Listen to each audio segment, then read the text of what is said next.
ପ୍ରତ୍ୟେକ ଝିଅର ଜୀବନର ଫେଭରାଇଟ୍ ପର୍ସନ୍ ହେଲେ ତାଙ୍କ ବାପା। ଆଉ ମୁଁ ମଧ୍ୟ ସବୁଠୁ ଅଧିକ ମୋ ବାପାଙ୍କୁ ହିଁ ଭଲ ପାଏ।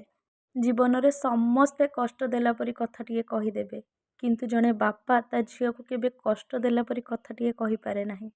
ଏ ଦୁନିଆରେ ବାପାଙ୍କ ଜାଗାକୁ କିଏ ନେଇପାରିବେ ନା ନେଇଛନ୍ତି।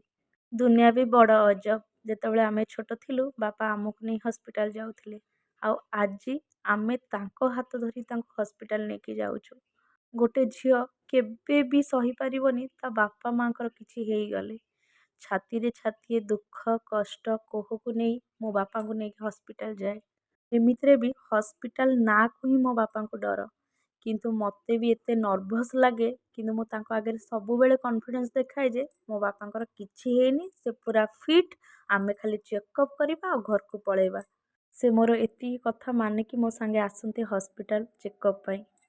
ପ୍ରଭୁଙ୍କ ପାଖରେ ମୋର ଏତିକି ବିନତି, ମୋ ବାପା ମାଆଙ୍କୁ ସବୁବେଳେ ଭଲରେ ରଖିଥାଅ। ଯେତେ ରୋଗ ଯାହା ବି ଅଛି ମୋତେ ପଛେ ଦେଇଦିଅ, ମୋ ଆଖି ଆଗରେ ତାଙ୍କୁ କିଛି କଷ୍ଟ ମୁଁ ସହିପାରିବିନି କେବେ ବି।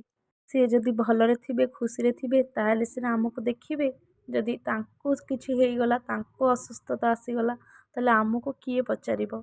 ଏ ବଡ଼ ଦୁନିଆରେ ବାପା ମାଆଙ୍କ ପରି ସ୍ନେହ ମମତା ଭଲ ପାଇବା କେହି ଦେବେନି, କେହି ବି ନୁହଁ। ତାଙ୍କ ଜାଗା କେହି ବି ନେଇପାରିବେନି। ମୁଁ ମୋ ବାପାଙ୍କ କଥା କହୁଛି। ମନ ଜାଣି ପେଟ ଜାଣି ମୋ ବାପା ଖାଇବାକୁ ଆଣିଦିଅନ୍ତି। କହିବାକୁ ବି ପଡ଼େନି, କିନ୍ତୁ ଆଜି ଆମକୁ ସବୁ ଜିନିଷ କହିବାକୁ ପଡ଼ୁଛି, ଏଇଟା ଖାଇବି ଏଇଟା କରିବି, କିନ୍ତୁ ବାପା ମାଆଙ୍କୁ ସେସବୁ କହିବା ପାଇଁ ପଡ଼େନି। ଆମ ଦେହରେ କଷ୍ଟ ହେଲେ ତାଙ୍କୁ ବେଶୀ କଷ୍ଟ ଲାଗେ। ସେଥିପାଇଁ ତ ତାଙ୍କୁ ବାପା ମାଆଙ୍କ ଆଖ୍ୟା ଦିଆଯାଇଛି। ତାଙ୍କ କୋଳରେ ମୁଣ୍ଡ ଦେଇ ଟିକେ ଶୋଇପଡ଼ିଲେ ସବୁ ଦୁଃଖ କଷ୍ଟ ଦୂରେଇଯାଏ।